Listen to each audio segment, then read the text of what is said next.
Hello friend, welcome back to E learning with Hina ma'am channel. आज का जो session है काफ़ी इंपॉर्टेंट है क्योंकि आज हम बात करेंगे कपास, लेलन और एवं जूट की। अगर इनको संयुक्त रूप से यानी इनको जब हम एक साथ पढ़ते हैं तो किस नाम से पढ़ते हैं, तो याद रखिएगा सेलुलोजिक रेसे। ठीक है, इनको सेलुलोजिक रेसे कहते हैं।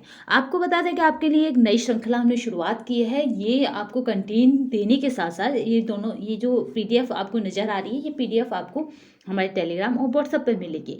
फिर हम क्या करेंगे कि इससे यानी सेलुलोजिक रेसे के जो महत्वपूर्ण पॉइंट हैं, ऐसे पॉइंट जो एग्जाम की दृष्टि से इम्पोर्टेंट हैं, यानी एग्जाम बूस्टर करके जो श्रृंखला चली है उसमें डिस्कस कर लेंगे। उससे होगा क्या कि हम औरों से कई गुना आगे होंगे। और जो भी इन नोट्सों को लेना चाहेगा यानी एग्जाम बूस्टरों को, वो हमें इस वाले नंबर पर यानी 9368559780 इस वाले नंबर पर क्या करेगा, व्हाट्सअप करेगा। ठीक है, ये हमारा क्या है, नोट्स अवेलेबल वाला नंबर रहेगा। आप मतलब देखिए, अब बहुत समय कम है। आपको पता है अक्टूबर बीत चुका, दीपावली हमने सबने मना ली। अब जो होगा यानी आपका जनवरी और फरवरी तक आपका एग्जाम टीजीटी पीजीटी हो जाएगा, इसमें कोई भी दोहराई नहीं, कोई भी शक नहीं है। अगर आप अभी नौकरी चाहते हैं तो सबसे पहले आज हरियाणा वाले की लास्ट डेट है, तो आप उसको पहले कंटिन्यू कर दीजिए, क्योंकि वो एग्ज़ाम कहीं ना कहीं आपको एक अच्छी अपॉर्चुनिटी देगा। यानी इधर का टीजीटी पीजीटी यानी यूपी का प्लस हरियाणा का, अगर दोनों का आप कवर करके चलेंगे तो आपका कहीं ना कहीं सिलेक्शन हो जाएगा। तो चलिए इसी को कंटिन्यू करते हुए आप अपनी श्रृंखला में आगे बढ़िए, क्योंकि आपको क्या है, विजेता बनना है। तो विजेता बनने के लिए आपको क्या है, अपनी रणनीति तैयार करनी होगी। तो हमारी रणनीति यही रहेगी कि हम एमसीक्यू टाइप क्वेश्चन लगाने के साथ साथ उससे रिलेटेड महत्वपूर्ण तथ्यों को भी देखें, जिससे कि अगर किसी भी तरह से क्वेश्चन घुमा फिरा के पूछ लिया जाए तो वो हमसे छूटे ना। तो इसलिए आपकी बहुत ज़्यादा क्वेरी के बाद हमने क्या किया है कि सेलुलोजिक जैसे रेशे यानी इससे बनने वाले महत्वपूर्ण पॉइंटों को, जो आपको क्या मिलेंगे, पॉइंटों में मिलेंगे, उन तथ्यों को हमने क्या करा है, टाइपिंग करा के यानी आपको हम सॉफ्ट कॉपी अवेलेबल कराएंगे। और वो सॉफ्ट कॉपी किस नंबर पर अवेलेबल रहेगी, तो आप याद रखिएगा 9368559780 पर रहेगी। और आप हमें इसी वाले नंबर पर हेलो हाई करके भेजेंगे, क्योंकि ये काफ़ी इम्पोर्टेंट हो जाता है। और आपको बता दें कि इससे होगा क्या कि जब एग्ज़ाम की रात होती है तो प्रेशर बहुत होता है, आपको समझ नहीं आता कि क्या पढ़ें, क्या छोड़ें, क्या नहीं करें। और देन एग्ज़ाम से 20 दिन पहले हमारी एक श्रृंखला चलेगी जिसका नाम होगा शिखर, या कुछ भी रख लेंगे उस श्रृंखला का नाम।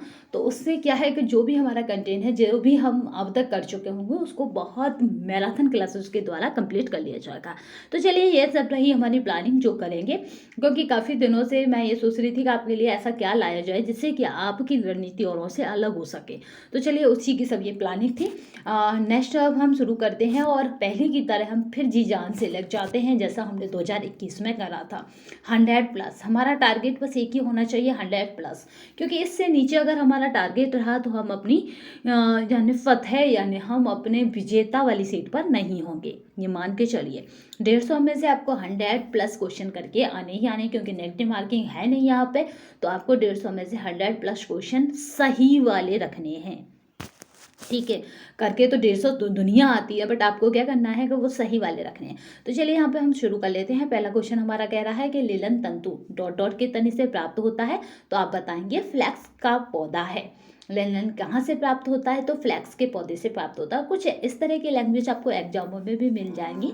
इन्होंने क्या कहा है, लिलन तंतु तंतु फ्लैक्स के तने से प्राप्त होता है। ठीक है, तो यहाँ पे फ्लैक्स के तने से प्राप्त होता है। आप इस तरह से इसे मर्ज कर सकते हैं, बट थोड़ा सा ये अटपटा लगेगा आपको शुरुआत में।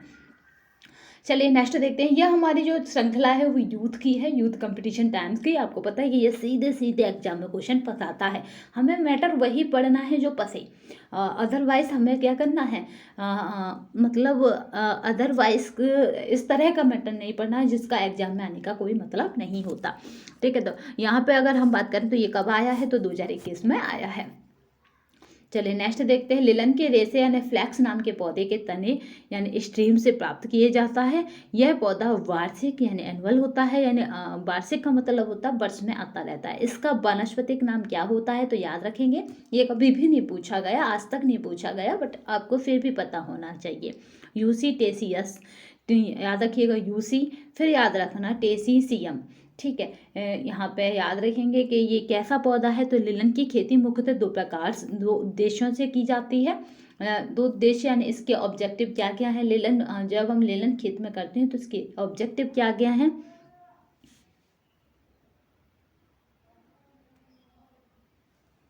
तो पहला कौन सा है, बीज प्राप्त करने के लिए। जब हमें लिलन की खेती हम कब करते हैं, जब हमें बीज मतलब उसका क्या करें, बीज का मतलब होता है कि जैसे लिलन की खेती कोई करना चाहता है तो वो क्या लेगा, आपसे बीज लेगा और उन्हें बो देगा। जैसे गेहूं के बीज, बाजरा के बीज, इस तरह समझिए, मक्का के बीज। ऐसे लिलन के बीज प्राप्त करने के लिए भी खेती की जाती है, प्लस इसका रेशा प्राप्त करने के लिए। कभी कपास को आपने पढ़ा हो तो कपास के समतुल्य ही है लिलन। ठीक है, चलिए देखें अब इसके बारे में। इसके बीज क्या होते हैं, बीज से अनसीड तेल, पेंट, यहाँ पे है वार्निश, पॉलिश, लिनोलिनियम, चिकने कपड़े आदि बनाए जाते हैं। अगर इसके रेशे की बात करें तो रेशे से क्या मिलते हैं, नीले फूल वाले नीलन। और ये नीले फूल वाला जो नीलन है वो कैसा होता है, तो बहुत बार पूछा गया, तो उत्तम कोटि का नीलन होता है। सफ़ेद फूल वाले लिनन से क्या होता है, तो ये निम्न कोटि का होता है। सफ़ेद वाला निम्न कोटि का होता है, जबकि नीला वाला क्या होता है, उच्च कोटि का होता है। चलिए तो नेक्स्ट देख लेते हैं। यहाँ पे सीसल कौन सा रेशा है, तो सीसल क्या है, पत्ती वाला रेशा है। सीसल क्या है, तो पत्ती वाला रेशा है। सीसल पत्ती वाला रेशा होता है। इसका उपयोग समुद्री जहाज के यहाँ पे है लंगर का रस्सा और औद्योगिक कल कारखानों में भी होता है। इसके अलावा गद्दी, चटाई, चारपाई, बुनाई की रस्सी और घरेलू उपयोग में इसका प्रयोग किया जाता है। सीसल का रेशा उत्कृष्ट किस्म के कागज बनाने में उपयोग किया जाता है। वर्तमान में इसका अनेक प्रकार की वस्तुएं बनाने में उपयोग किया जाता है। अब बात करते हैं कपास के रेशे की लंबाई कितनी होती है। बहुत बार पूछा जा चुका है, तो याद रखिए उत्तराखंड में आ चुका है, एलडी में। तो कपास के रेशे की लंबाई तो 1/2 से कितना है, तो 2/2 यानी 2.5 इंच तक है। 2 सही 1/2 इंच। तो इस तरह से इसकी लंबाई होती है, 1 से 2.5 इंच तक जा सकती है कपास की लंबाई। अब बात करते हैं कपास के रेशे का मापन इंच में होता है, अर्थात यह एक स्टेपल रेशा है। पूछा भी जा चुका है कि कपास का रेशा है, तो स्टेपल रेशा, जिस रेशे की लंबाई क्या होती है, याद रखेंगे वो रेशा क्या है, स्टेपल रेशा है, जिसको इंच में नापा जा रहा है। ठीक है, क्योंकि इसकी कैसी लंबाई होगी, इंच बढ़ाया है या मीटर, ये आप हमें कमेंट बॉक्स में बताएंगे कि अगर कोई चीज़ मैं इंच में नाप रही हूँ तो वो बड़ी होगी, या जो चीज़ मैं मीटर में आपको बताऊंगी वो बड़ी होगी। तो क्योंकि जब हम कपास को पढ़ेंगे तब इसके बारे में फुल डिस्कशन कर लेंगे, क्योंकि ये क्लास हमारी पूरी कपास पर ही रहेगी। यह एक प्राकृतिक जगह से प्राप्त होने वाला रेशा। देखिए आपका एग्जाम अब नज़दीक है, जब क्योंकि आपको पता है कि यूपी पीसीएस की बात करें उसका पता नहीं, आरओ की बात करें उसका पता नहीं, तो यानी अदर उसकी बात करें आयोग की, तो उसमें घमासान है, वहाँ पता नहीं क्या होगा। तो आपका वाला आयोग अभी सेफ है, तो वहाँ एग्जाम होने के चांसेस बढ़ जा रहे हैं। ये एक प्राकृतिक जगह से प्राप्त होने वाला रेशा है। इसे वाइट गोल्ड, ये कई बार पूछा चुका है कि वाइट गोल्ड क्या है, तो याद रखेंगे कपास को यूनिवर्सल फाइबर, क्योंकि ये सब ऋतुओं में काम आ जाता है। अगर आप देखें तो कभी कभी किसी को नॉलेज नहीं होती तो वो सर्दियों में भी कॉटन पहन लेता है, तो ऐसा नहीं है कि कॉटन सर्दियों में नहीं पहन सकते, वो सर्दियों में भी आपको गर्माहट दे देती है और गर्मियों में भी आपको शीतलता दे देती है, तो इसको यूनिवर्सल कहते हैं। ठीक है, सार्वभौमिक रेशा है ये, ह्यूमन फ्रेंडली फाइबर है, याद रखिएगा, मानव मित्रवत रेशा है ये, क्योंकि हमारी त्वचा को बहुत सॉफ्टनेस होती है इस रेशे में, तो कोई परेशानी नहीं होती हमारे शरीर को। किंग ऑफ द फाइबर है, कपड़ों का राजा भी कहा जाता है, बहुत पूछा जाता है कपड़ों का राजा कौन है, तो कपास। कपड़ों की रानी कौन है, मैंने पिछली बार बहुत कराया था ये क्वेश्चन और यहीं से ये क्वेश्चन बन भी गया था। रानी कौन है, तो रेशम है, याद रखिएगा। ये अरेबिक भाषा की कॉटन से बना है। ये किससे बना है, तो अरेबिक भाषा के कॉटन से बना है। अगर आप कमेंट बॉक्स में बताएंगे, अगर आप हरियाणा टेट की तैयारी करना चाहते हैं तो आपको पूरा के पूरा हरियाणा टेट का, यानी साइकोलॉजी से लेके हिंदी तक, इंग्लिश तक, आपको उसके बाद उसकी स्टैटिक्स जो जीके है उस तक, और देन उसके बाद आपका सब्जेक्ट यानी होम साइंस तक पूरी क्लासेस यहाँ पे अवेलेबल हो जाएंगी।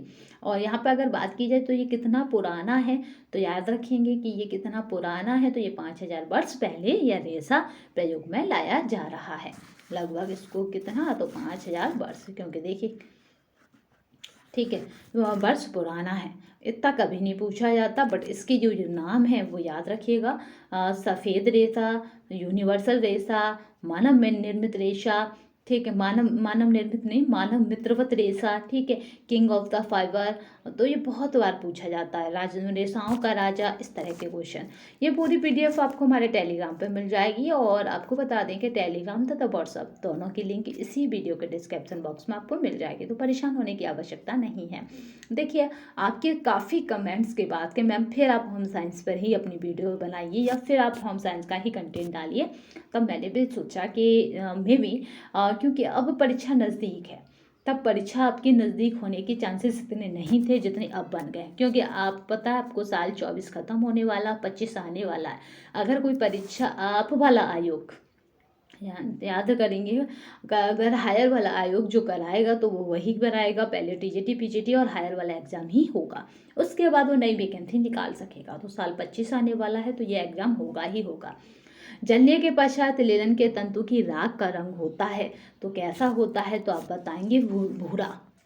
ठीक है, जब हम चलाते हैं किसको, लिलन को, एक श्रृंखला बनाऊंगी जिसमें लिखूंगी रेशा, फिर जलने पर कैसा रंग होगा, जलने के बाद उसका कैसा रंग होगा, तो ये कैसा हो जाता है, जल राख का रंग पूछा है, याद रखिएगा, कंफ्यूजन में मत पड़िएगा, तो भूरा हो जाता है। जलने के पश्चात लिनन के तंतु की राख का रंग भूरा होता है। इसका रेशा लंबा, नुकीला, चिकना तथा चमकदार होता है। इसका रेशा कैसा होता है, लंबा होता है, नुकीला होता है, चिकना होता है और चमकदार होता है। अगर लिलन की बात की जाए तो ये कैसी होती है, तो याद रखेंगे कि लिलन कैसा होता है, तो लिलन की जो लंबाई है वो कितनी होती है, तो याद इसलिए रखना है आपको याद कि ये कितना है, तो यहाँ पे 10 से 40 होती है।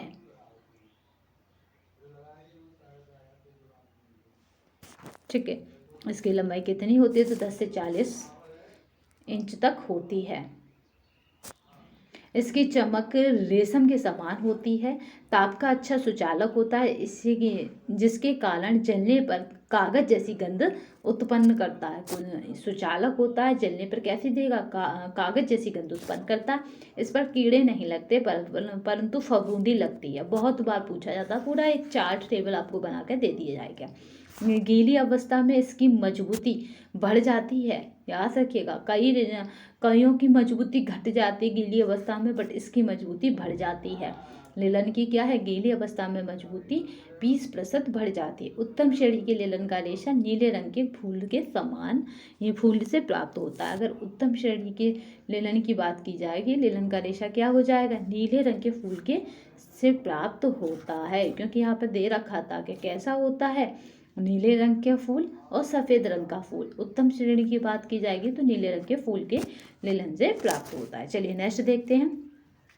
तंतु जो ताप का अच्छा सुचालक है, तो वो कौन सा तंतु है, तो वो है कपास। आपको पता है कि कॉटन के कपड़े को हम रसोई में यूज़ करते हैं सामान, गर्म सामान या वस्तुओं को उतारने के लिए, क्योंकि ये क्या होते हैं, ताप के कुछ सुचालक होते हैं। ठीक है, जो ताप का अच्छा सुचालक है तो वह है कॉटन। ये कहाँ आया है, तो ये टीजीटी राजस्थान में आया है। सूती वस्त्र ताप के अच्छे संवाहक होते हैं, जिसमें गर्मी के मौसम में पहनने और गर्मी नहीं लगती, बल्कि शीतलता का अनुभव होता है। सूती वस्त्रों की भी यहाँ पे याद रखिएगा, क्रमिक विधि द्वारा रोए उठाकर गर्म वस्त्र बनाने की चेष्टा की गई। फलालेन का वस्त्र उसी चेष्टा का परिणाम है, याद रखिएगा, ये आ सकता है अब आने वाले टाइम में। फलालेन का वस्त्र किस रेशे से निर्मित होता है, आप इस पॉइंट को कहीं पे भी नोट डाउन कर लीजिए, क्योंकि आने वाले टाइम में आपको इस वाले पॉइंट को या इस वाले फैक्टर को फेस करना पड़ेगा। फलालेन का वस्त्र निर्मित होता है, तो याद रखेंगे कपास से, कॉटन से। किसी भी ऑब्जेक्टिव मतलब आपका जो ऑप्शन है वो कपास भी हो तो भी सही है, कॉटन हो तो भी सही है। ठीक है, तो फलालेन का वस्त्र उसी चेष्टा का परिणाम है। सूती वस्त्र में ताप सहन करने की क्षमता अधिक होती है, अतः इसे उबलते पानी में डालकर धोया अथवा यहाँ पे क्या किया जाता है, विसंक्रमित किया जाता है। आपने देखा होगा कि छोटे बच्चे होते हैं उनके पहनने की जो नैपकिन होती है उसमें उसका कहाँ किसका प्रयोग करते हैं, तो सूती का कपड़ों का, और फिर उनके बॉयल भी कर देते हैं जब आपको लगता है कि क्या है अधिक मतलब सूर्य प्रकाश नहीं मिल रहा उन्हें सुखाने, क्योंकि उनमें क्या हो कोई संक्रमण ना फैल जाए, विसंक्रमित करने के लिए। वस्त्रों यानी रेशों का राजा किसे कहा जाता है, तो आप बताएंगे कपास को कहा जाता है। अभी हमने बात की थी कि कपास को क्या कहा जाता है, सफ़ेद सोना कहा जाता है, और यूनिवर्सल फाइबर कहा जाता है कपास को, सार्वभौमिक रेशा कहा जाता है, और दूसरा क्या है, ह्यूमन फ्रेंडली फाइबर कहा जाता है, मानव मित्रवत कहा जाता है, किंग ऑफ द फाइबर कहा जाता है। इसी का उन्हीं जो रूप है हमें किसको देखने को मिलता है, तो अभी मैंने कहा था कि आने वाले टाइम में आपको इसको फेस करना पड़ेगा। आप फल खाते हो, कैसे खाते हो, मौसमी खाते हो, मौसम के खाते हो, ठीक है ना। तो मौसम के अगर फल खाओगे तो फल आलेन होगा ना, आपके गले से उतर जाएगा, तो ये हो जाएगा फलालेन, ठीक है। फलालेन क्या है, ऊनी मतलब सर्दियों के मौसम में पहनने वाला कपड़ा है, जो निर्मित किससे होता है, सूत से, या कपास से, या फिर कहें कॉटन से निर्मित होता है। इसमें रोए उठा दिए जाते हैं, और रोओं का क्या होता है, वो गर्माहट देते रहते हैं। प्राकृतिक तंतु है, यहाँ पे देखिए अभी इसी पे थे हम। कपास को वस्त्रों का राजा कहा जाता है। कपास एक प्राकृतिक तंतु या रेशा है। इसके फल में उत्पन्न बीजों के बीजावरण से उत्पन्न रुई से धागे बनाए जाते हैं, और इन धागों से वस्त्र आदि बनाए जाते हैं। देखिए कभी मैं इसकी क्या करूँगी, आपको जनरल वीडियो दिखा दूँगी कि इस तरह का कपास का पेड़ होता है। अभी तो खेतों में भी कपास की जो फसल थी वो काटी जा चुकी है, तो मैं आपको इसका सूखा हुआ पौधा दिखा सकती हूँ। अगर मुझे कहीं दिखे तो मैं आपको इसको जल्दी ही इसको सूखा हुआ पौधा दिखाऊंगी कि किस तरह की आपकी इसकी बनावट होती है, किसकी, कपास की। तो कुछ इस तरह से इसकी गांठें निकलती हैं, इस तरह से, ठीक है। इस तरह से फूल होता है कुछ इस तरह का। जब वो फूटता है तो उसमें इस तरह की कुछ गांठें बन जाती हैं, और इनके अंदर क्या होती है, इनके अंदर कॉटन होती है, जिसको जो बीनने वाली हैं या जो रुई उठाने वाली हैं वो निकाल लेती हैं। बीजों के बीजावरण से उत्पन्न रुई को धागे बनाए जाते हैं, और इन धागों से वस्त्र आदि बनाए जाते हैं। अब देखते हैं मोटाई बरकरार रखने के लिए सूत की क्षमता होती है, तो कितनी होती है, लॉफ्ट, ठीक है। अब बात करते हैं नेक्स्ट यहाँ पे। कॉटन शब्द अरबी शब्द कॉटन का यानी क्यूटन से लिया गया है, जिसका अर्थ है तो वह है जीते हुए प्रदेश में पाया गया पौधा। अगर इसका क्या अर्थ है तो याद रखेंगे, इसका अर्थ है जीते हुए प्रदेश में पाया गया पौधा। बहुत बार पूछा जा चुका है। अगर कॉटन शब्द अरबी शब्द कॉटन या क्यूटोन से लिया गया है, जिसका अर्थ है जीते हुए प्रदेश में पाया गया पौधा। प्लांट फाउंड इन द इनक्राइट लैंड, ठीक है। लिलन कहाँ से प्राप्त किया जाता है, तो याद रखेंगे लिलन को फ्लैक्स के पौधे से प्राप्त करते हैं। अभी हमने पढ़ा था ना, फ्लैक्स के तने से प्राप्त किया जाता है। लिलन फ्लैक्स नामक पौधे से प्राप्त किया जाता है। लिलन वस्त्र अति प्राचीन काल से ही प्रयोग किया जा रहा है। मिस्र देश में लिलन के वस्त्रों को शान शौकत का प्रतीक माना जाता था। बाइबिल में भी इस वस्त्र का उल्लेख मिलता है। लिलन को शांति का द्योतक माना जाता है। कपास के रेशे के उत्पादक का सही क्रम दीजिए। तो भाई कपास की खेती अभी मैं जल्दी ही आपको एक वीडियो में दिखाऊंगी, तो इसके रेशे के मतलब सही उत्पादक का क्रम दीजिए। तो यहाँ पे सबसे पहले क्या हो जाएगा, खेती करना। पहले हम उसको बोएंगे कपास को, फिर क्या करेंगे, यहाँ पे खेती करेंगे।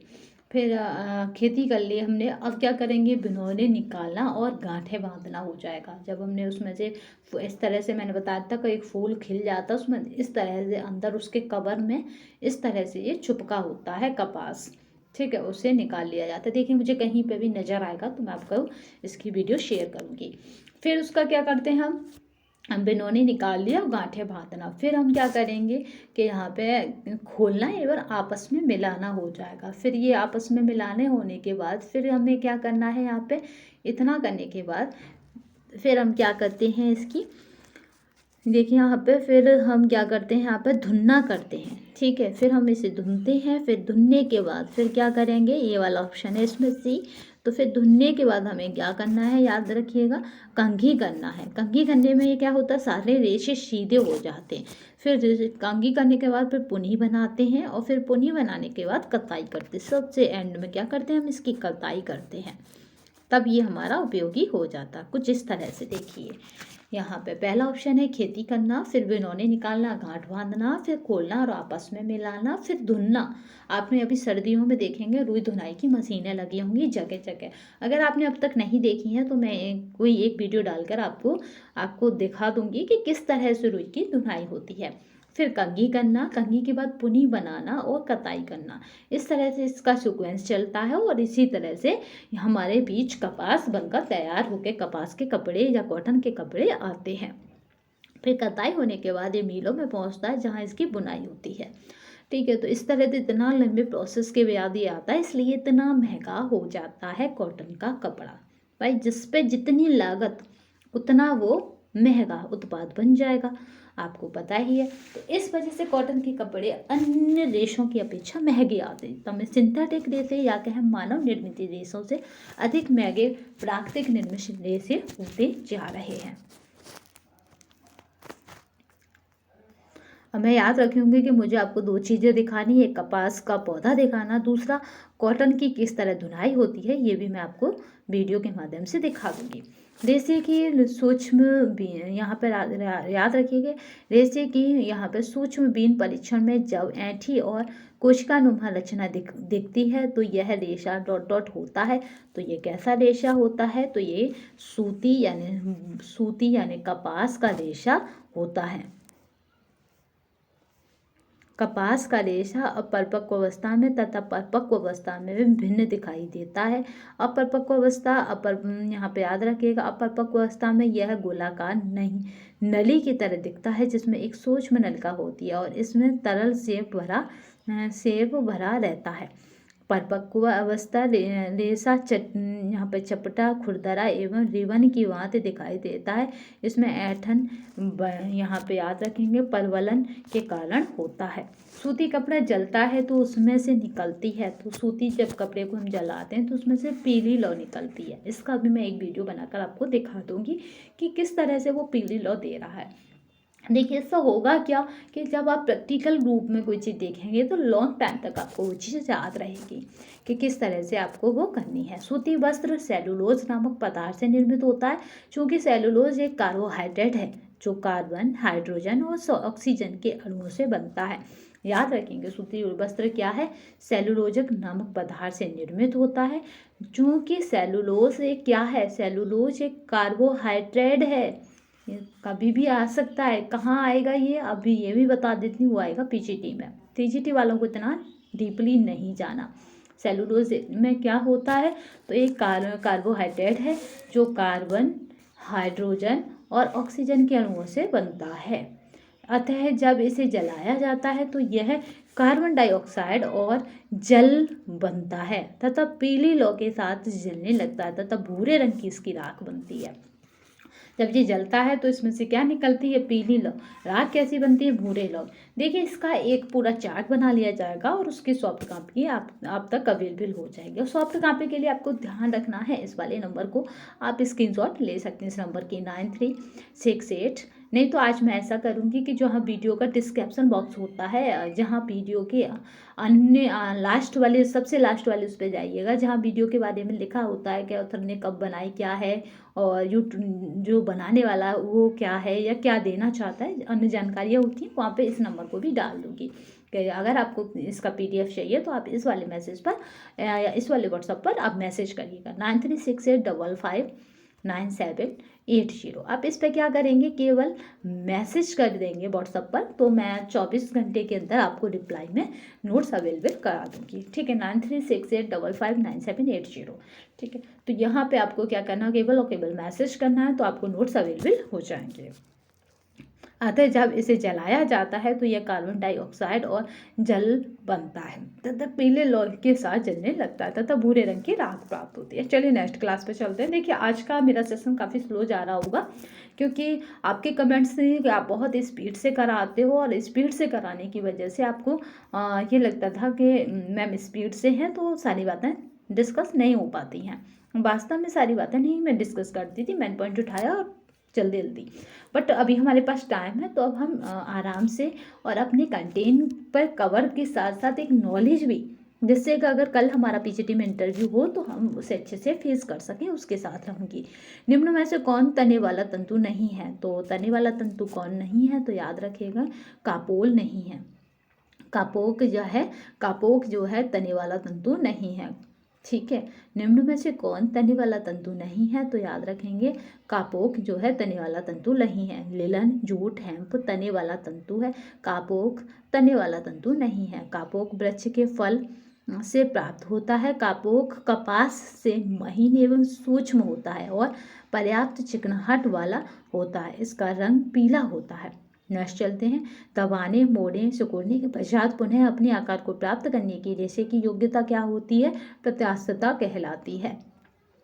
ठीक है, कपड़ों के रेशे को तैयार किया जाता है। रेशे से बने कपड़े धुलने के बाद मुलायम और लचीले हो जाते हैं, परंतु कुछ रेशों से बने कपड़े दबाने, मोड़ने, सिकुड़ने के पश्चात पुनः अपने आकार में प्राप्त कर लेते हैं। इन्हें प्रत्यास्था रेशा कहा जाता है। सूती कपड़ों की सिकुड़न निम्न प्रकार से कम होती है। तो वो कैसे कम होती है? तो याद रखेंगे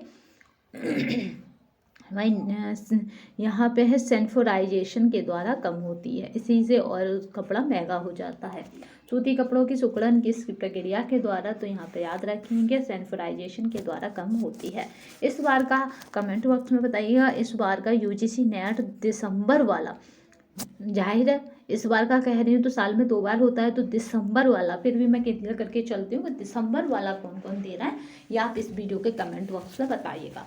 तो मैं यूजीसी की भी श्रृंखला इसमें आपके लिए ऐड कर दूंगी, जिससे कि आपका क्या होगा कि यूजीसी का भी आप दे सकें। देखिए आयोग का तो होगा ही होगा एग्जाम, ये बिल्कुल निश्चित है आपका। तो यहाँ पे याद रखेंगे कि आपका जो शिक्षा विभाग है वो तो कराएगा ही कराएगा, क्योंकि आपको पता है दिसंबर तक एग्जाम की डेट दे देगा। बट आपका क्या है कि इसके साथ आपका अगर यूजीसी नेट की भी तैयारी प्रिपरेशन चलती रहे तो बहुत अच्छा है। ठीक है, सेंफराइजिंग एक व्यापारिक चिन्ह है जो इस बात की गारंटी देता है कि बार बार धुलाई के पश्चात भी वस्त्र नहीं सिकुड़ेगा, इसीलिए आपका कॉटन महंगा हो जाता है। ठीक है, क्योंकि उस पर जो वर्क होता है या कहें कि कॉटन के साथ जो मेहनत की जाती है कपड़ा बनाने तक, उसमें लागत ज़्यादा लगती है। बार बार धुलाई के पश्चात भी वस्त्र नहीं सिकुड़ेगा, अतः सेंफराइजिंग प्रक्रिया वस्त्र को सिकुड़ने से रोकने के लिए किया जाता है। सेंफराइजिंग प्रक्रिया के लिए जिस मशीन का उपयोग किया जाता है उसमें वाष्प द्वारा गर्म होने वाले रोलर्स लगे होते हैं और उन रोलरों को वस्त्र उन्हीं रोलरों से सीधे गुजारा जाता है। रोलर में लगे कंबलों के बीच से होकर गुजरता है और कंबल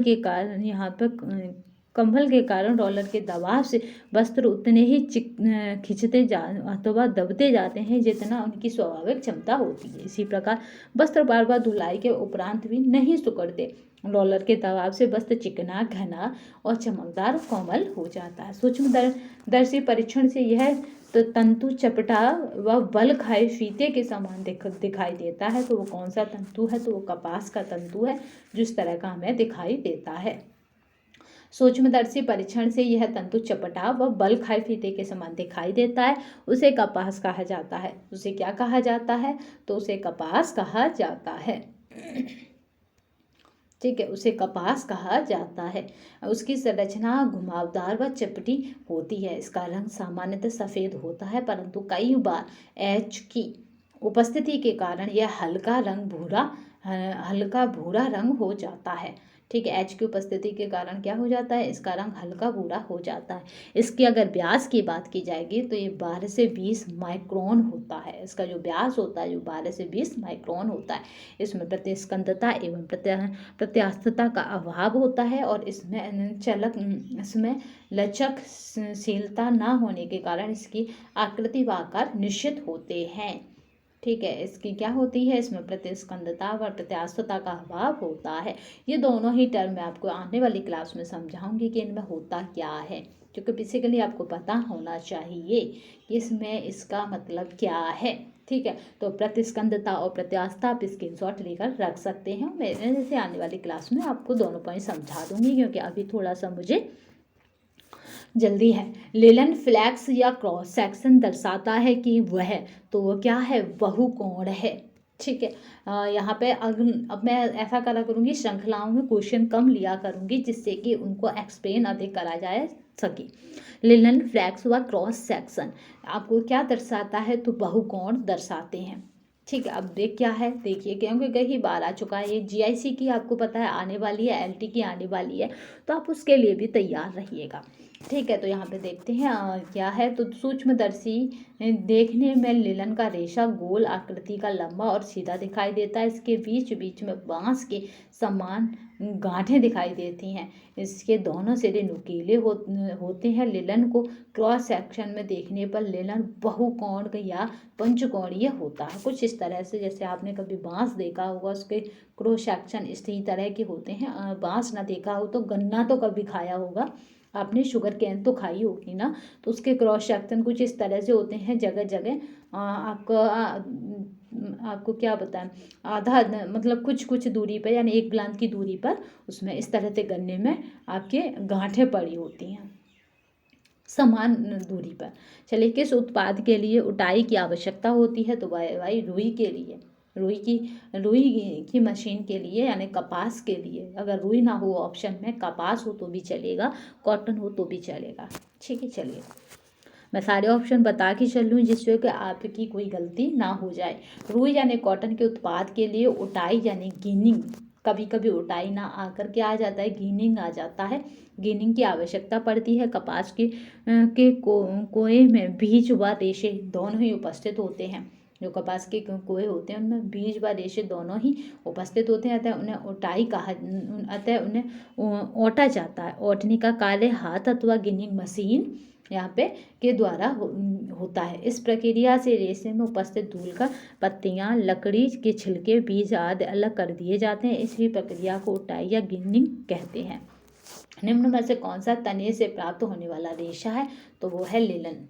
ठीक है, तो लिलन क्या है, तने से प्राप्त होने वाला रेशा है। लिलन के तने से प्राप्त होने वाला रेशा, लिलन एक अति महत्वपूर्ण प्राकृतिक रेशा है, जिसका प्रयोग अत्यंत प्राचीन काल से ही वस्त्र निर्माण में होता रहा है। चलिए देखिए, ये जो पीडीएफ है आपको हमारे टेलीग्राम तथा व्हाट्सएप पर दोनों पर अवेलेबल रहेगी, तो परेशान होने की आवश्यकता नहीं है। जो हमने आपको नंबर बताया है 9368 वाला 685597 और 80, ये वाला जो नंबर है वो किस में काम आएगा, तो याद रखिएगा वो काम आएगा आपके अलग से आपको बूस्टर नोट्स देने के। यानी ये तो आपको कैसे हैं, ये तो आपको एमसीक्यू टाइप हमारे टेलीग्राम और व्हाट्सएप पर अवेलेबल रहेंगे। इस पर वो नोट्स मिलेंगे जो एग्जाम बूस्टर होंगे। ठीक है, तो चलिए नेक्स्ट देखते हैं। लिलन द्वारा निर्मित महीन बुना हुआ कपड़ा कैसा होता है, तो साटिन होता है। लिलन द्वारा निर्मित महीन बुना हुआ कपड़ा है, तो वह है साटिन।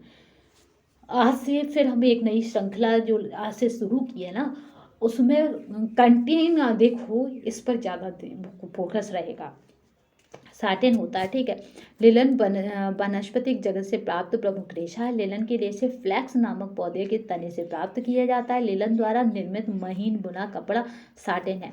सूती कपड़े की प्रोसेसिंग का अनुक्रम बताइए, यानी सूती कपड़ा किस तरह तैयार होता है उसकी प्रोसेसिंग का अनुक्रम बताइए। कि देखिए, सूती कपड़े को अभी हमने देखा कि कॉटन कैसे तैयार होता है, उसकी प्रोसेसिंग देखी, यानी खेती करते हैं, फिर कपास निकालते हैं, फिर फूल उसमें से फिर आपस में मिलाते हैं, कुछ इस तरह से थे सारे ऑप्शन। इसी तरह से यहाँ पे भी देखिए, वहाँ पे भी 7 थे ऑप्शन, यहाँ पे 6 हैं। तो ऐसे करके 13 यानी आपके 13 ऑप्शनों के बाद, यानी 13 स्टेपों के बाद आपके बीच कॉटन आता है।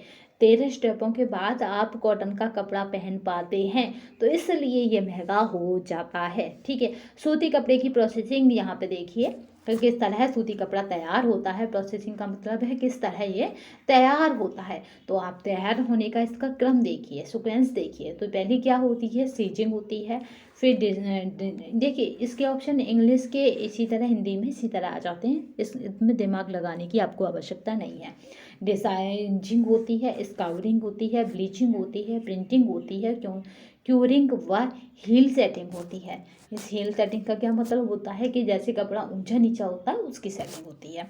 ठीक है, यहाँ पे हीट सेटिंग उसको दी जाती है जिससे कि कपड़ा अपने सही तरह से उग सके। देखिए इसका पूरा एक प्रोसेस है आपको, तो मैं वो कराऊंगी।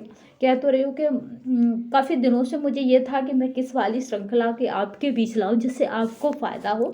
तो कई बच्चों ने कमेंट्स करके बताया, तो मुझे काफ़ी हेल्प मिली और उनके लिए थैंक यू भी कि मैम जैसा आपने 2021 में शुरू किया था देन ऐसे ही हमारे लिए शुरू करिए, क्योंकि तब से मेरा बिजी टाइम था तो मैं आपको कुछ दे नहीं पा रही थी। तो उसके लिए मुझे भी अफसोस था कि मैं कोई भी क्लासेस आपको ढंग की दे नहीं पा रही थी।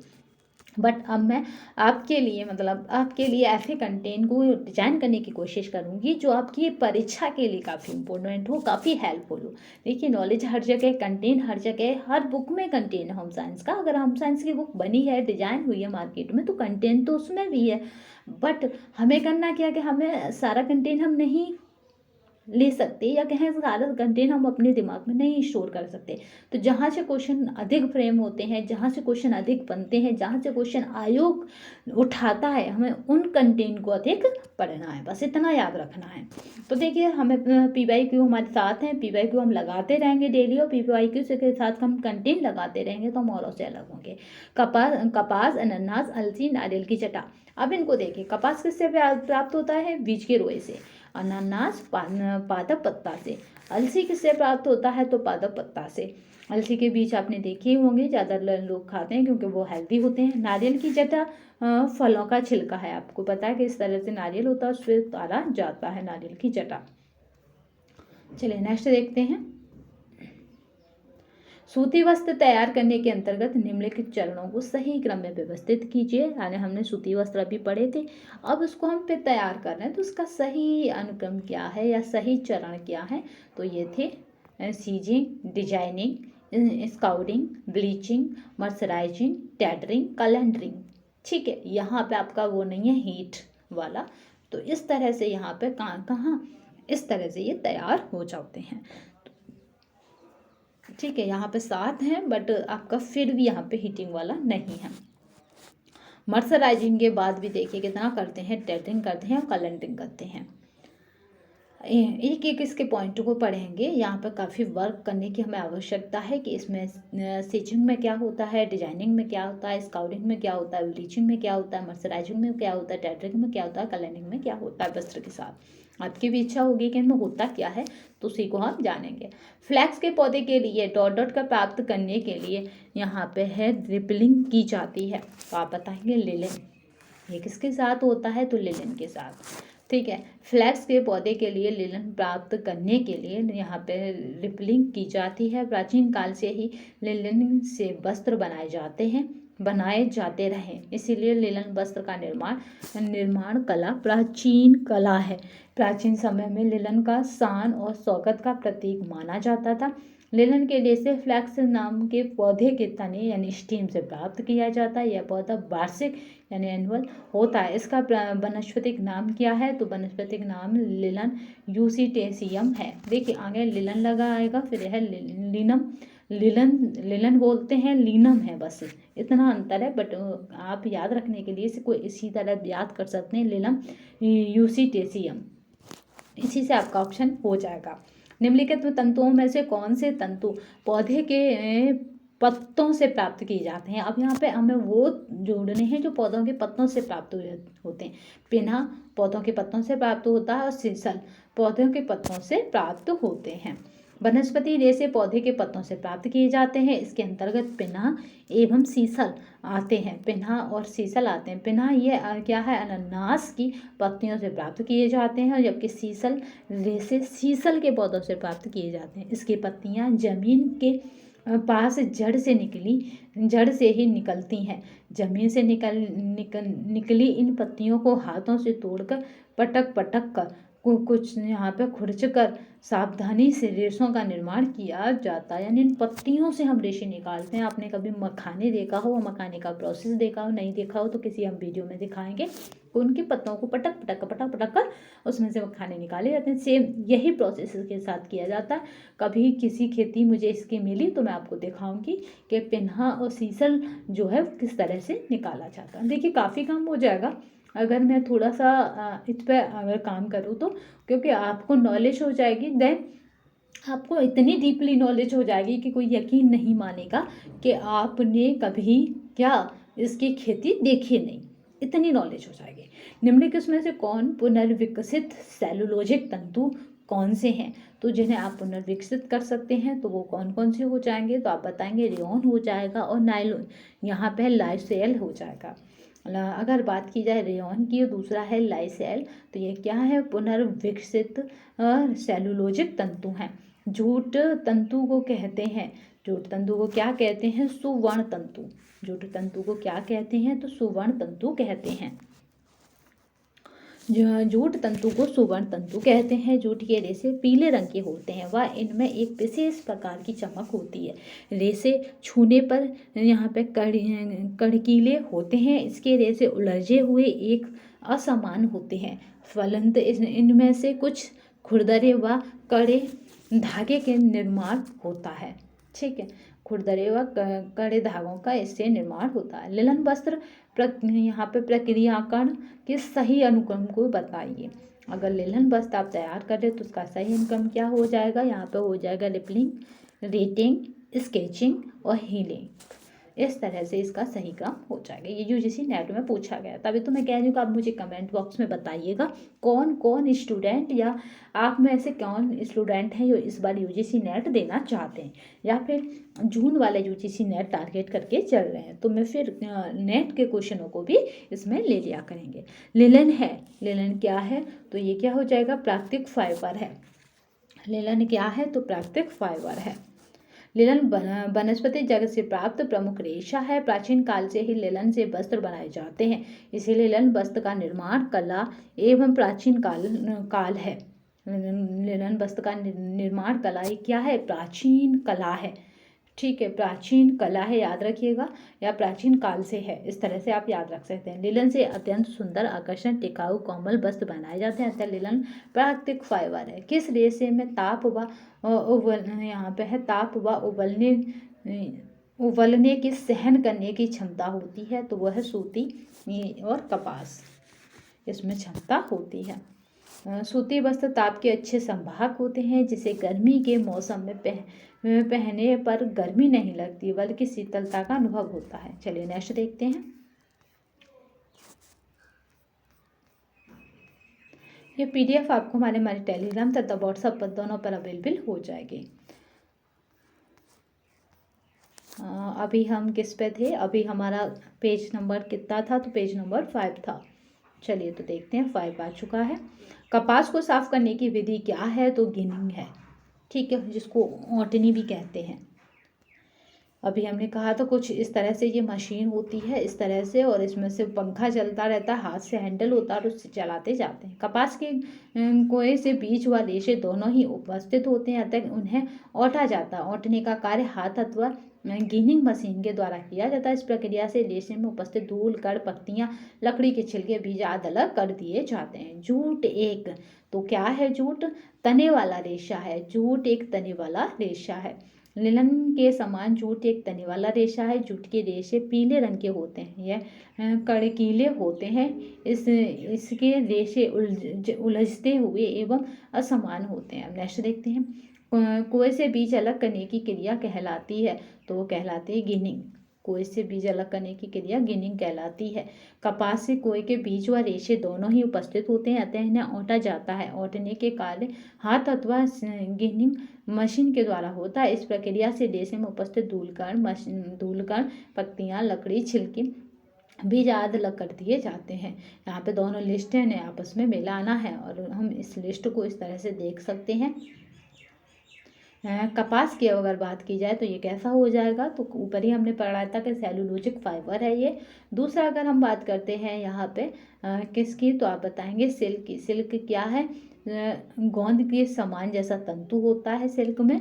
और ये क्या है, यहाँ पे बात करते हैं किसकी, सिल्क के बाद हमारा क्या हो जाएगा यहाँ पे, गोंद के समान जैसा तंतु है। फिर नेक्स्ट हम बात करते हैं ऊन की, तो ये हो जाएगा यहाँ पे ये, और ये हो जाएगा ये गोंद के समान जैसा तंतु है। फिर है ऊन की, तो ये वायु स्पेस युक्त मेडुला है जो पृथक्करण बढ़ा रहा है। अगर रेयन की बात करें तो ये एक तंतु है। चलिए नेक्स्ट देखते हैं। रेयॉन एक कृत्रिम रेशा भी कहा जाता है। रेयॉन को क्या कहा जाता है, ऊन, सिल्क, कपास प्राकृतिक रेशे हैं, जबकि रेयॉन मानव निर्मित रेशा है। और रेयॉन को यहाँ पे कृत्रिम रेशा भी कहा जाता है। बात करते हैं क्रॉस लिंकेज व साइड चेन अधिकांशतः पाई जाती हैं। तो आपको किस में पाई जाएंगी, तो याद रखेंगे कि ये हमने अभी किस में पढ़ा था कि उसमें क्या होते हैं, क्रॉस सेक्शन होते हैं। बट यहाँ पे क्या है कि याद रखेंगे कि यहाँ पे क्या रखा गया है, ठीक है, एक बार ऑप्शन जरूरी है। तो यहाँ पे क्या रखा गया, कपास व लिलन में क्रॉस, यहाँ पे क्रॉस लिंकेज साइट्स पाई जाती हैं। लिलन था, चलिए वहाँ पे जिसमें मैंने बताया था कि गन्ने की आकृति के समान है। कपास को साफ करने की विधि को क्या कहा जाता है, तो गिनिंग कहा जाता है, ये हम देख चुके थे। जूट एक है, तो जूट क्या है, तो तने का रेशा है। जूट क्या है, तने है, जैसे ये पेड़ है, ठीक है, इसकी ये क्या है, पत्तियां हैं और मतलब डालियां हैं, शाखियाँ, ये इसका तना हो गया, ठीक है। तो तने का रेशा है इस तरह से। चलिए नेक्स्ट देखते हैं। कोई से बीज अलग करने की प्रक्रिया कहलाती है, तो वो क्या कहलाती है, गिनिंग कहलाती है। मोस्ट इंपॉर्टेंट इसको बोलिएगा मत, मैं इसका पूरा चित्र और पूरा अच्छे से इसको दिखा दूंगी, जिससे कि आप इसको बोलेंगे नहीं। वैसे तो इसकी इस तरह से मशीन होती है, इसमें पंखा लगा होता है, यहाँ पे हाथ से चलाने का होता है, इस तरह से ये स्टैंड पर खड़ी होती है। चलिए नेक्स्ट देखते हैं। कपास, सिल्क, ऊन और रेयॉन ये कैसे हैं, तो ये शायद मे भी ये भी कर चुके हैं हम। तो चलिए नेक्स्ट PDF पर चलते हैं। कहाँ तक हो गया था हमारा, सॉरी आज हमने अपना सिस्टम कुछ इस तरह का नहीं कर पाया कि आपको डिस्टर्ब ना हो। बट चलिए नेक्स्ट देखते हैं। सूती वस्त्र तैयार होता है, तो सूती वस्त्र कहाँ से, तो कपास से तैयार होता है, सीधी सी बात है। कपास को क्या कहा जाता है, तो याद रखेंगे कपास को यूनिवर्सल फाइबर कहा जाता है। स्टेपल तंतु का उदाहरण है, तो स्टेपल तंतु का उदाहरण क्या है, जूट है, ठीक है, क्योंकि स्टेपल तंतु लघु आकार का होता है। आपको मैंने अभी किसका कपास का बताया था कि ये स्टेपल तंतु है, क्योंकि इसकी लंबाई कितनी होती है, 1 से 2.5 इंच तक होती है, ठीक है, 1 से 2.5 इंच तक होती है। यह प्राकृतिक एवं कृत्रिम दोनों प्रकार का होता है। इसे इंच में नापा जाता है। इन्हें काट कर सूत तैयार किया जाता है। जूट भी एक प्रकार का स्टेपल रेशा है। जूट भी क्या है, एक प्रकार का स्टेपल रेशा। स्टेपल का मतलब है छोटा, जिसकी लंबाई छोटी होती है। सबसे अधिक आर्द्रता या अवशोषण का गुण होता है, तो वो होता है सूती रेशे में, ठीक है। सूती रेशे में सबसे अधिक आर्द्रता और अवशोषक का जो गुण है वो किस में होता है, तो सूती रेशों में है। सबसे अधिक आर्द्रता और अवशोषक का गुण किस में है, तो सूती रेशे के कपड़े में होता है, क्योंकि यह एक क्या है, प्राकृतिक सेलुलोज से बने होते हैं। बीज वाला तंतु कौन सा है, तो याद रखेंगे कपास है। बीज वाला तंतु कौन सा है, तो कपास है। कपास एक बीज वाला तंतु है। कपास को संसार का सबसे महत्वपूर्ण रेशा माना जाता है। इसके फल में उत्पन्न बीजों के बीजावरण से उत्पन्न रुई से धागे बनाए जाते हैं तथा इन धागों से वस्त्र आदि बनाया जाता है।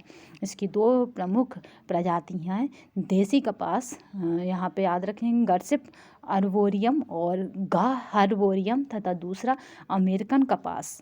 ये क्या है, देसी कपास। बस आपको इतना याद रखना है कि देसी कपास होता है। देखिए मुझे थोड़ा स्पीड इसकी बढ़ानी पड़ रही है, क्योंकि कुछ अर्जेंट है। देसी कपास और दूसरा कौन सा होता है, अमेरिकन कपास। बस आप इतना याद रखिएगा, यहाँ से अधिक आपके में नहीं आएगा। अमेरिकन कपास के रेशे लंबे तथा रुई चमकीला होता है, परंतु उपज देसी कपास से अधिक मिलता है।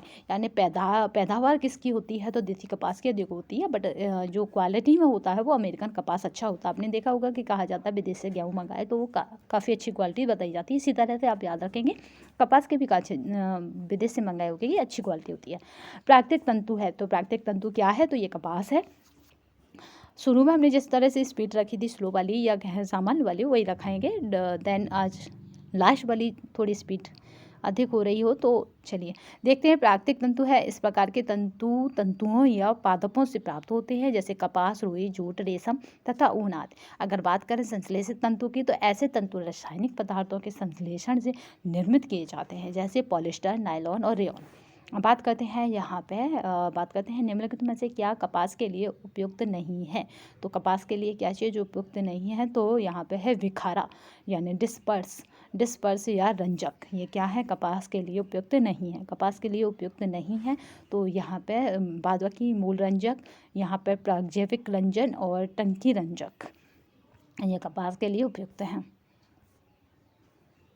निम्नलिखित में से कौन सा कपड़ा तौलिया के लिए उपयुक्त होता है। तो तौलिया के लिए आपको पता है सूती कपड़े की तौलिया सब श्रेष्ठ मानी जाती हैं, क्योंकि तौलिया का मतलब होता है आपके शरीर से नमी को अवशोषित कर लेना। ये काम सूती कपड़ा बहुत अच्छा करता है। पसीना सोखने की सबसे अधिक क्षमता होती है तो सूती कपड़ों में, तभी तो गर्मियों के दिन में सूती कपड़े पहनने का सजेशन दिया जाता है, जिसमें भी व्हाइट कलर के कपड़े पहनने का और अच्छा सजेशन माना जाता है। निम्न में से कौन सा कपास का रासायनिक नाम है, तो वो कौन सा है, तो वो है सेलुलोज रेशा। सेलुलोज कपास का रासायनिक नाम है, यह प्राकृतिक रेशा है। सेलुलोज रुई, लकड़ी, जूट आदि के मुख्य अवयव होते हैं। ये क्या है, ये कपास 90 से 95% सेलुलोज होते हैं।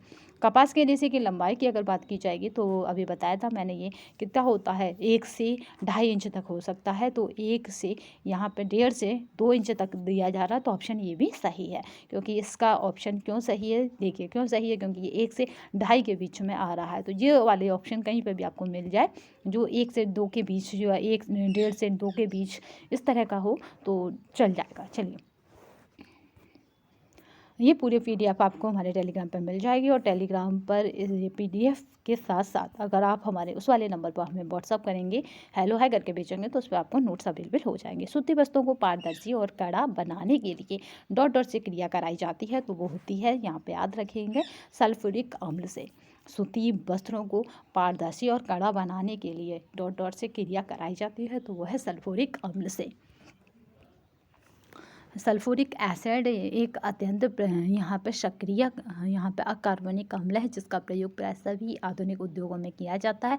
शुद्ध सल्फ्यूरिक अम्ल रंगहीन, गंधहीन तेल जैसा बाहरी तरल पदार्थ है, जो जल के हर परिणाम में विलय है। इसका उपयोग विभिन्न उद्योगों में विभिन्न रासायनिक पदार्थों के संश्लेषण, सूती वस्तुओं को पारदर्शी और कड़ा बनाने वाले एजेंट के रूप में तथा प्रयोगशाला में यहाँ पे है प्रतिकारक के रूप में किया जाता है। निम्नलिखित में से कौन सा युग्म सुमेलित नहीं है, तो आप बताएंगे लिलन और वनस्पति रेशा, ये सुमेलित नहीं है। ठीक है, लिलन कभी वनस्पति रेशा नहीं हो सकता। रेशम क्या है, मानव निर्मित रेशा है। ठीक है, मानवकृत रेशा है। और रेयॉन क्या है, प्राकृतिक रेशा है। निलॉन क्या है, सुमेलित है। ये देखिए सारे ऑप्शन अपने आप में ही गड़बड़ है। और इसी तरह एग्जाम में भी होता है कि कभी कभी हम फास्ट स्पीड में, या कहें कि टाइम जा रहा होता है उस स्पीड में पूरा क्वेश्चन नहीं पढ़ते। ये कह रहा है कौन सा युग्म सुमेलित है, बाद बाकी कोई भी सुमेलित नहीं है, क्योंकि रेशम कैसा है, ये भी प्राकृतिक रेशा है। क्योंकि रेशम क्या है, रेशम के कीड़े से प्राप्त होता है, शहतूत के पेड़ पे जो रहते हैं। रेयॉन क्या है, ये हो जाएगा मानव निर्मित। बट ऊन क्या है, ऊन भी कैसा है, प्राकृतिक रेशा है। अब इसमें क्या है, लिलन क्या है, वनस्पतिक रेशा है। ये बात सही है, क्योंकि तने से प्राप्त होता है। लिलन एक वनस्पतिक रेशा है। इसके पौधे का नाम क्या है, यहाँ पे टेडिसियम है। लिलन रुई की अपेक्षा अधिक महंगा होता है, और प्राचीन काल में लिलन एक महत्वपूर्ण वस्त्र रहा है। कपास तंतु अनप्रस्थ काठ में दिखाई देता है, तो आप बताएंगे लंबा। ठीक है, कपास तंतु अनुप्रस्थ जो काठ होती है उसमें कैसा दिखाई देता है, तो लंबा दिखाई देता है।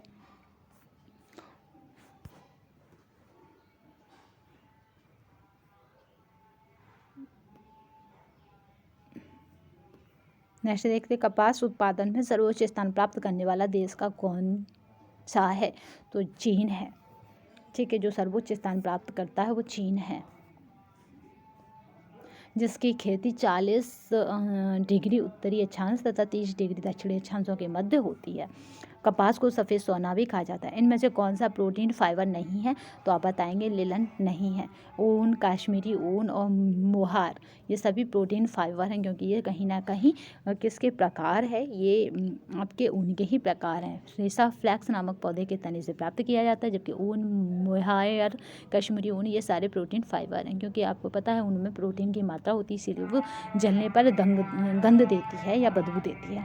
तो आज की श्रृंखला में बस इतना ही। नेक्स्ट सेशन में हम फिर मिलेंगे। आपको बता दें कि अगर आपको हमारा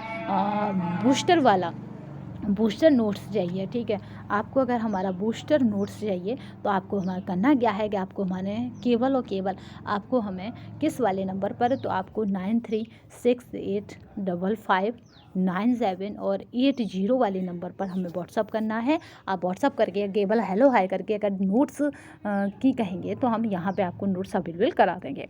केवल और केवल आपको यही करना है मेथड, और इसी वाले नंबर पर करना है तो आपको नोट्स मिल जाएगा। नोट्स में क्या रहेगा कि एक साथ हम सारे नोट्स नहीं दे सकते, क्योंकि पहले हमारा क्या रहेगा यहाँ पे टाइपिंग के बाद उसकी प्रूफ रीडिंग रहेगी, देन उसके बाद हम आप लोगों के तक पहुँचा पाएंगे। तो इस वाले प्रोसेस में थोड़ा टाइम भी लगेगा, और देन थोड़ा थोड़ा नोट्स आपको मिलेगा। जैसे आज ऊन का दे दिया, कल कपास का दे दिया, और परसों आपको हमने जो मेन फैक्टर है यानी विटामिन्स के दे दिए, फिर उसके बाद रोग, किन विटामिन की कमी से कौन सा रोग होता है, इस तरह से दे दिए। ऐसी लंबी श्रृंखला आपके बीच रहा करेगी जहाँ से क्वेश्चन बनते हैं। तो आज के लिए बस इतना ही। नेक्स्ट सेशन में फिर मिलेंगे, तब तक के लिए धन्यवाद। वंदे मातरम, जय हिंद। और मुझे आपको ओटनी बताना है, मुझे आपको क्या बताना है, जो मैंने कहा था कि कपास की पौधा दिखाना है। कपास का जो पौधा है अभी प्रेजेंट टाइम में खेतों में नहीं होगा, बट कट्टा रखा होगा कहीं पे, तो वो आपको दिखा दूंगी। और इसी तरह आपको और भी चीज़ें दिखानी है, ओटनी वाली मशीन दिखानी है, तो जो भी होगा, जो मुझे टाइम पर याद आता रहेगा मैं आपको दिखाती रहूँगी। तो आज के लिए बस इतना ही। नेक्स्ट सेशन में फिर मिलेंगे, तब तक के लिए धन्यवाद। वंदे मातरम, जय हिंद।